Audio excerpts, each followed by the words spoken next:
Good morning. My name is Price Waltman. I'm a senior IMC major from Jackson, Mississippi, and it is my pleasure to introduce John French, co-founder of French LLC. Thank you. So is this mic live? Is it? Great. Okay. Good morning. Good morning. I was standing up in the back there, and I had an opportunity to, not intentionally, but just sort of gaze at what people were scrolling through on devices and tablets. And it's really interesting. I hope to get your gaze a little bit back this way. The presentations this morning, by the way, I think were excellent. And just give you a little bit of background about me and French LLC. What is French LLC? So it's an advisory firm to the media industry. And just in terms of a quick background, like I said, I had the opportunity to run some of the largest B2B companies in the United States. The point with Prism Business Media, Penton Media, Cygnus, Penton being the biggest. We were a $500 million company, had 2,000 employees. We had more magazines and trade shows. And I really had an opportunity to learn firsthand what goes in behind a media company and how it works.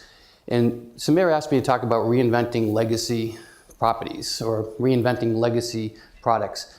And what I want to do is go to the highest level in 40,000, 60,000 feet. And I have a short presentation, just a few slides, but my experience in legacy media has changed a lot in the last couple of years. And I would even challenge the idea of what is legacy. You know, legacy used to be, a body of work. You go to the Academy Awards and they would give a Lifetime Achievement Award. And that was the legacy of this actor, this producer, or whatever. And Samir, here, establishing this center.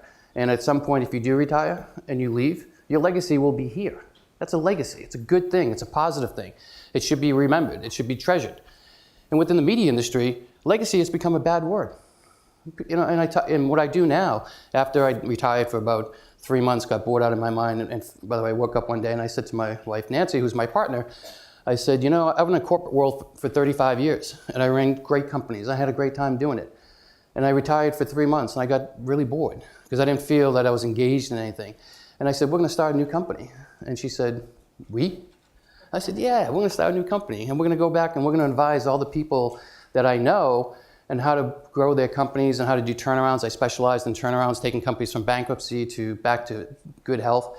And it was always a challenge, and I was kind of like, it was kind of a drug for me. If someone said to me, well, you should take over this company, they're doing really well and they want to grow 3% next year, I'm out of there. If someone came up to me and said, this company's bankrupt, it's out of money, and this is our last straw, so come in and do something, that's what I jumped on.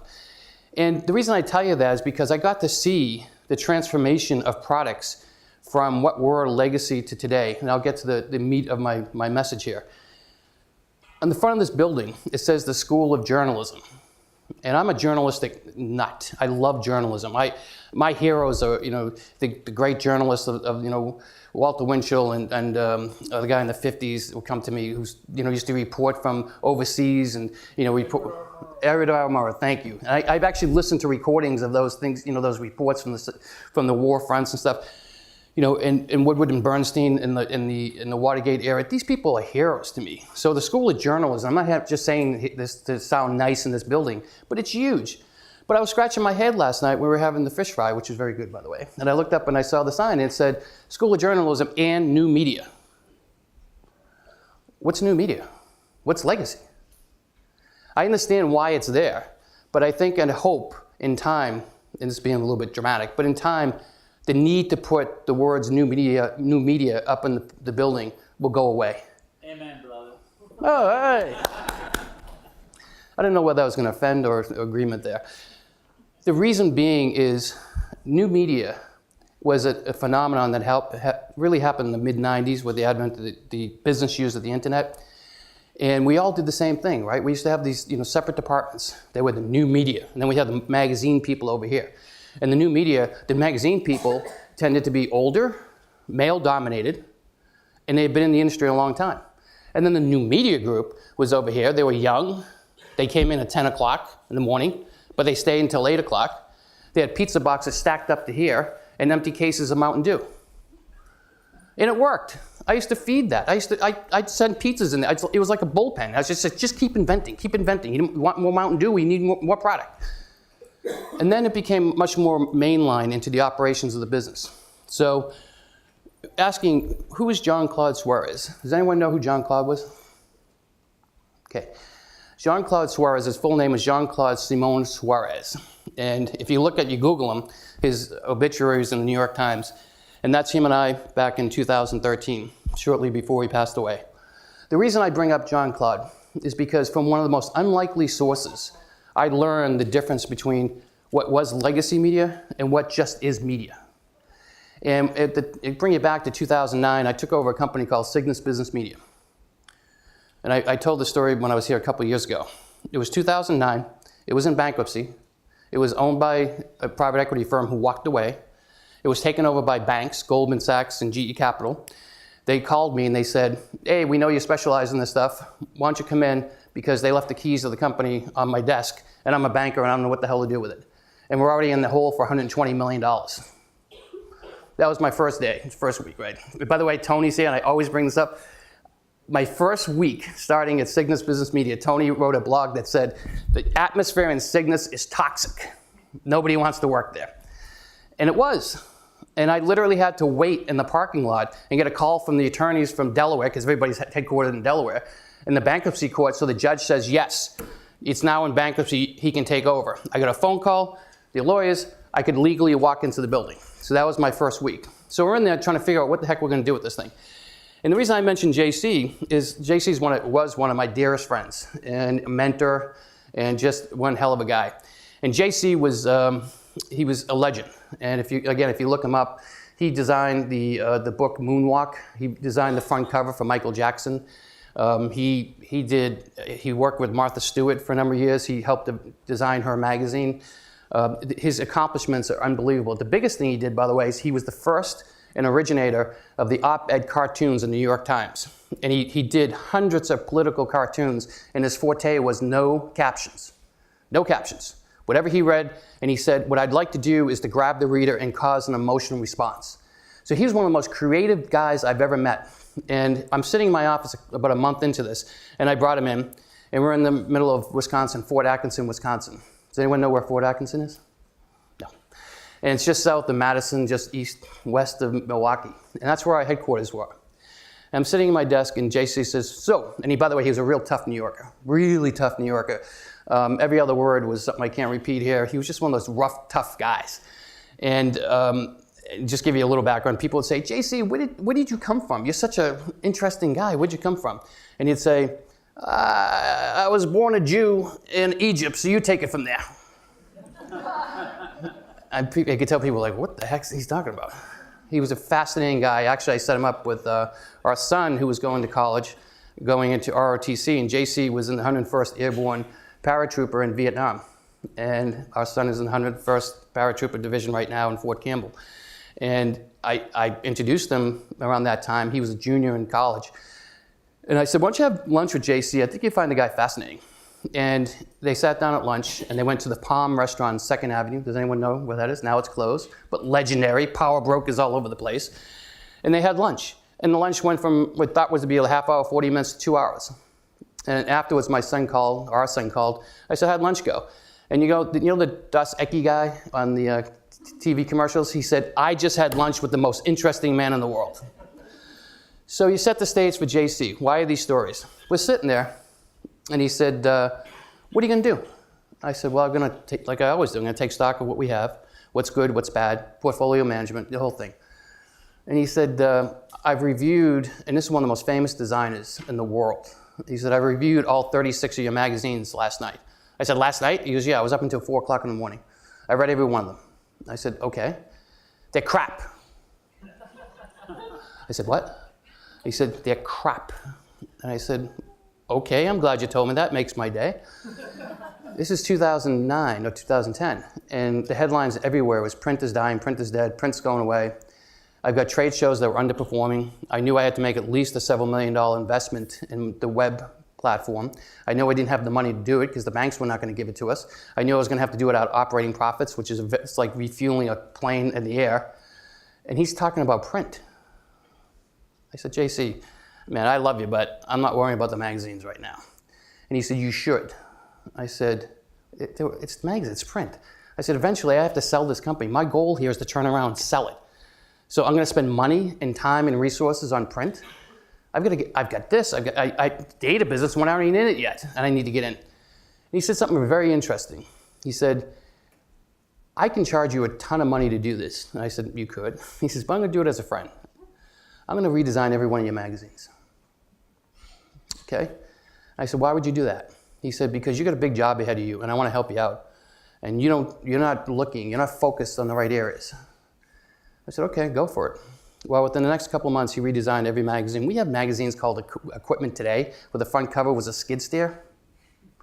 And what he did was, he took the front covers of all these magazines, and he did a very similar thing to Cosmopolitan and a few others. And I'm not, Samir would know, I'm not as knowledgeable, but what they would do is, it would be the same type of headline in each part of the cover. So the reader became accustomed, if I go here, I'm going to see, I'm going to see this, I'm going to see that.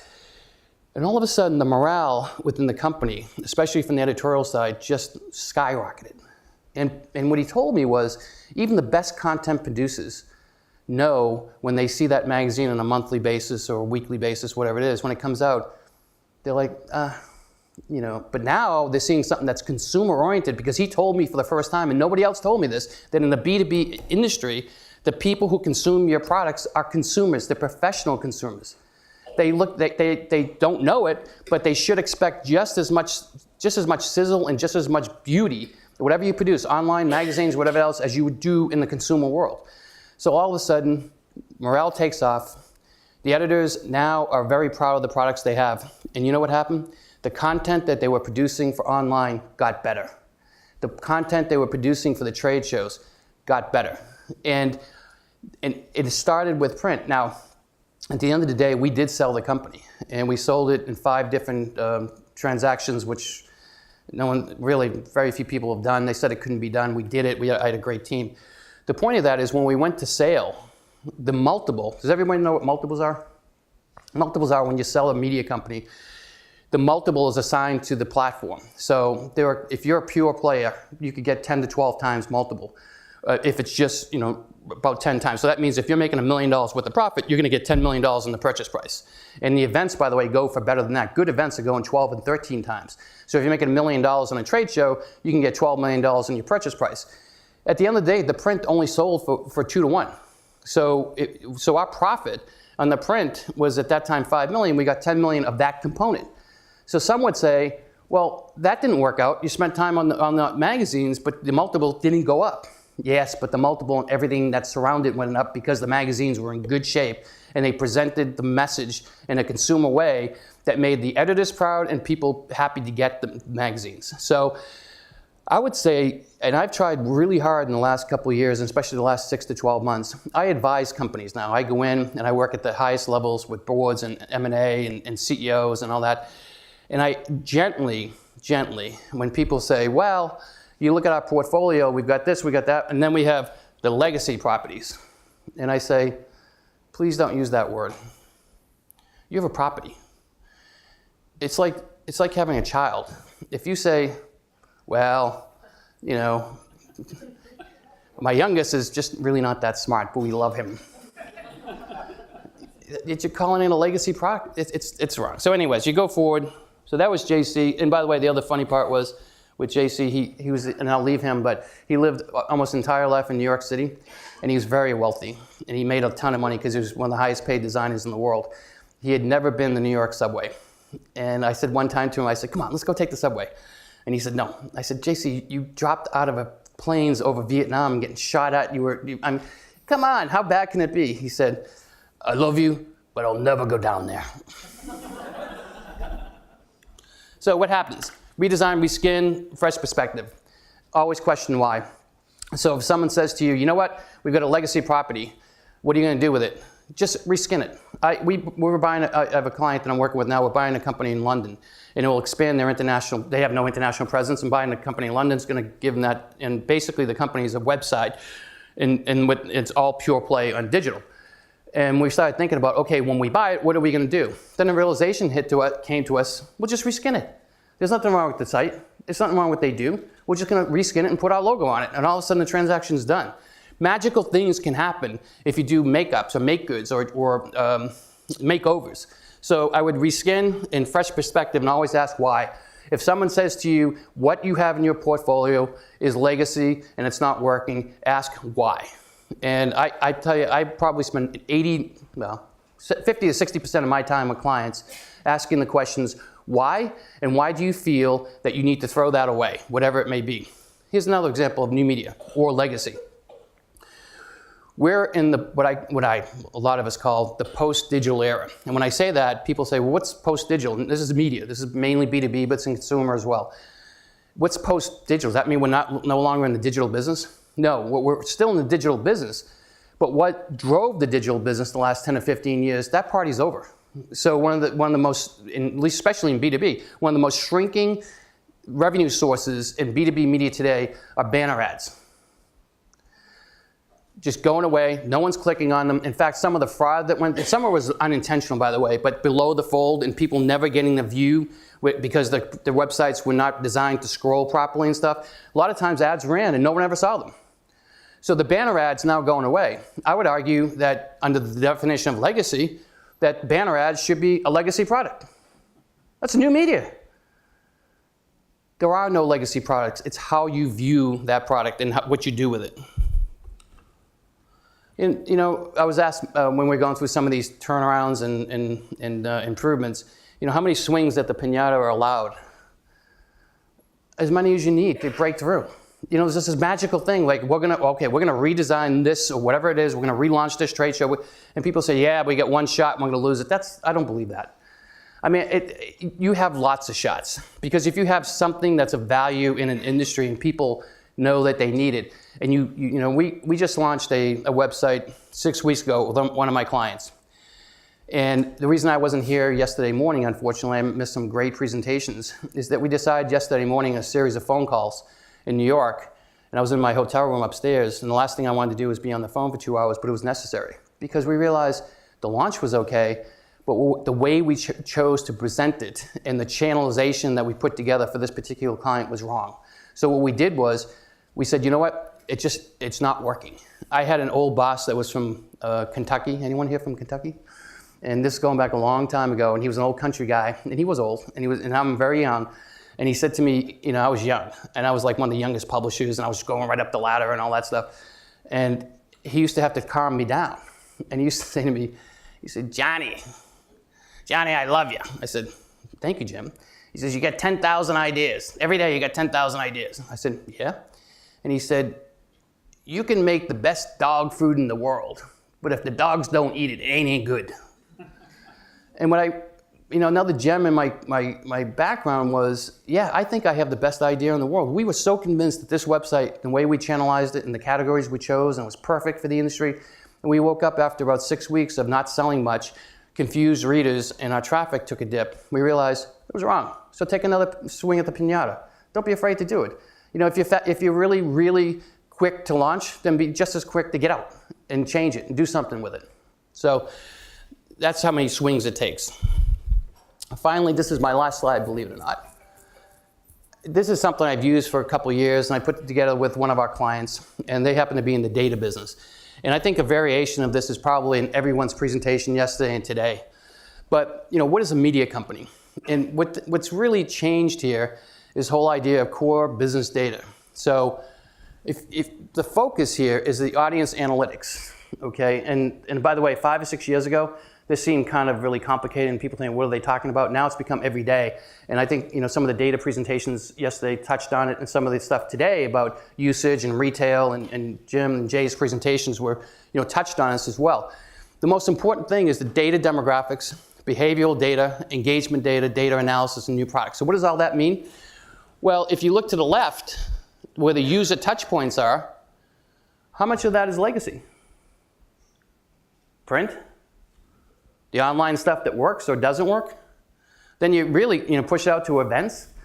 Trade shows have been around since the days of the bazaar back in the Middle Ages. There were trade shows.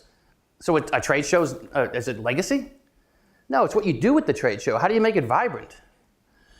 You get to mobile, and by the way, yes, I'm on my phone all the time, and I would tell you if like 10 or 15 years ago, if I thought I was going to be staring at my phone for so many hours a day, getting all of my information, I would have said no. On the other hand, I think someone, Tim Cook or someone said in Apple, I forget who it was recently, that Steve Jobs, if he was alive today, would probably kind of be ticked off that people spend so much time on their phones. And I think that was very innovative because you think about it, we're just addicted to it. But anyhow, that's another discussion. But is it mobile? So that's certainly not legacy. And then social media. One of the most exciting things that we're working on right now through Facebook applications and a few others, a little bit of Google, but definitely through Facebook and influencers. I would argue that the bigger term in media today are influencers and not readers or users. And of course, everybody knows what an influencer is in a business. So, and again, I'm talking B2B more than consumer, although I know it's also very strong in the consumer end that if you can capture someone's affinity and they think what you do is good or the product is good, then they will influence someone else in a positive way. And we're working on, and we're actually, one of my clients is doing it now. We go into using social media, and to use the example, Dr. Husney, he's an influencer. He talks to a lot of people. He speaks in the press and people listen to him. Sometimes not. But he's an influencer. And then we know through Samir that he talks to Jim.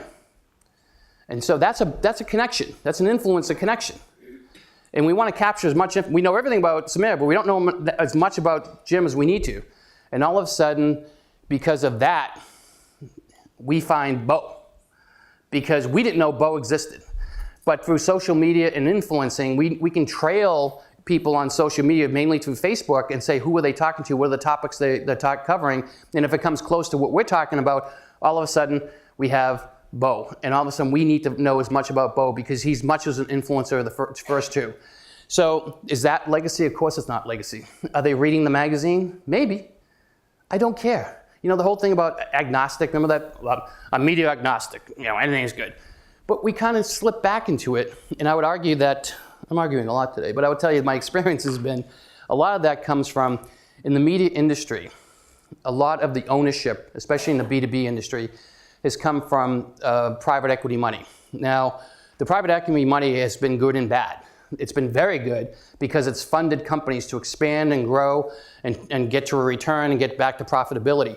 It's been bad, although it's changing now, because from a banker or private equity standpoint, just give it to me black and white. How many trade shows do you have? How many websites do you have? When are you going to kill the magazines? I had a client, actually, that they were advised by someone else in a very dynamic and very, very successful company in the events industry, led by a dynamic, successful entrepreneur, just a fabulous company. And a couple of years ago, before I got there, they had one of me come in, and the advice they gave them was, if you're going to sell this company at some point, you have to kill all your print. So they went from 12 print issues down to 6, down to 0.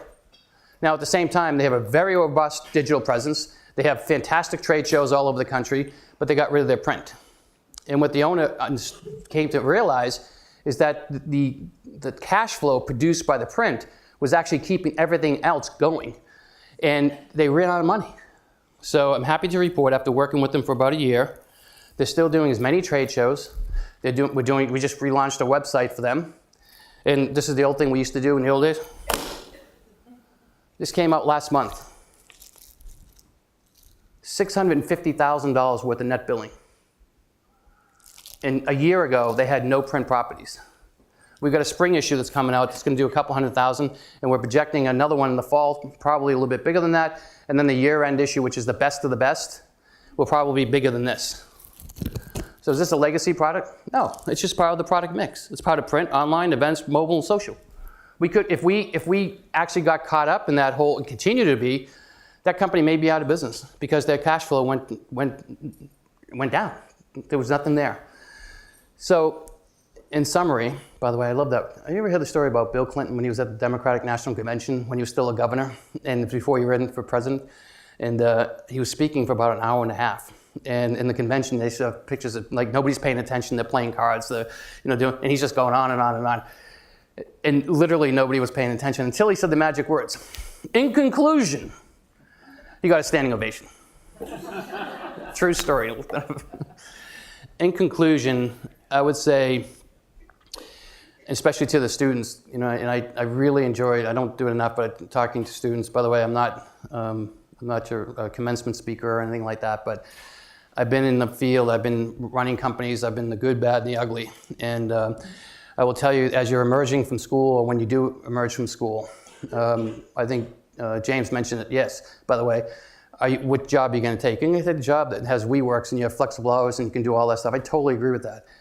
But at the same time, I would encourage you to be a new force in the media industry and treat everything as either new, working, good, or bad, but don't treat it as legacy, because it's almost like giving up before the game begins. And so, back in 2001, they said when print is going to go away. Back in 2009 and 10, I have people absolutely convinced that the Great Recession was going to kill print.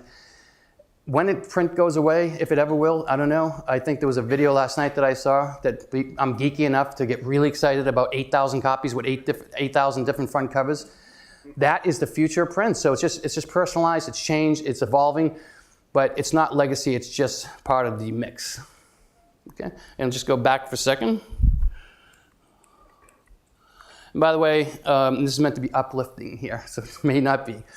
But the final thing that JC taught me, and I think it's important for all of us, and especially as you're younger and going into a career, is a couple things. Number one, question everything.